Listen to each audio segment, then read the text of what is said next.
The way that we build buildings and the way that we furnish buildings can be a really important factor for somebody living with dementia in terms of their independence. If we create buildings and building spaces that are really set up well to overcome the disabilities of dementia, then we can help promote independence for the person, and we can support them to continue to do the things that they're able to do. So it's really important that we get our physical building spaces right and that we use our dementia design principles to create inclusive environments for people living with dementia.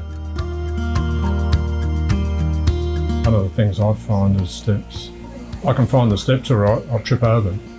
But the ones that have got rail on the side, ideally it'd be both sides, but at least to have one side, because it's your security. You haven't got it when you're going up steps, you've got no security. A physical environment that's set up well to support a person living with dementia can really help support a person's independence. And whilst we can't change the disabilities of dementia, we can certainly improve the way that a person can access an environment and therefore create a greater sense of independence for the person. And that's really important because it means they don't have to rely on others. They can continue to use the skills and strengths that they've got. So the creation of physical environments that adhere to dementia design principles actually really help somebody in the lived experience of dementia.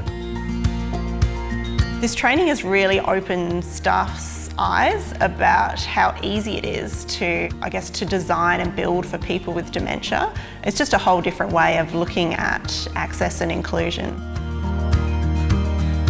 I attended the training course. I was pretty curious about what it was all going to be about and found it really interesting and an eye-opener. I've been involved in local government for a long time and had to undergo training in providing for a lot of other different types of users like cyclists and pedestrians and people with disabilities. So this was just another example of how design on the one hand can provide for one type of user whilst completely ignoring the needs of someone else.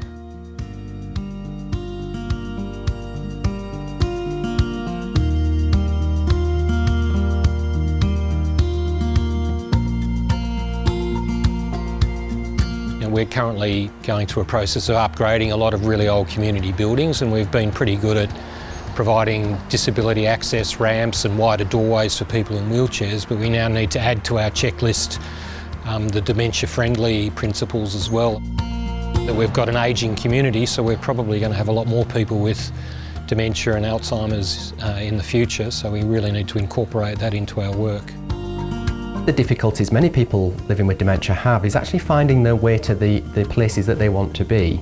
And we can really help overcome those difficulties by having really good signage and other wayfinding supports. So when we look at signage, we're looking at things that are really good contrast, that have symbols and words, and that are obvious to the person living with dementia in a line of sight way to help them find something like the way to get to the toilet. The biggest project we have at the moment is coming up as the main street upgrade. So it's been recognised that there's not a lot of signage to direct pedestrians around. So we understand that's a key issue for people with dementia. So be looking at installing some wayfinding signage as at the end of the project to help people find their way around town. Places like the public toilets, and we've got a supermarket that's hidden away behind the back of the shops, and shops on the other side of town that aren't obvious, so it's just a matter of putting that signage in, which is a small cost compared to the overall budget. I can understand, having done the training, why some of these things are an issue now, and it's not hard to think about those issues when you are, say, refitting a community building, about looking at the painting and carpeting and all those sorts of things. There's some very simple decisions that you can make that don't cost anything extra to make the building a whole lot more friendly for people with dementia. It's very comforting, I suppose, to know that they are actually looking at that and taking it into consideration, whereas it's not just what looks beautiful, what can we afford, everything else. If they take into account the people involved, I think it's a great thing.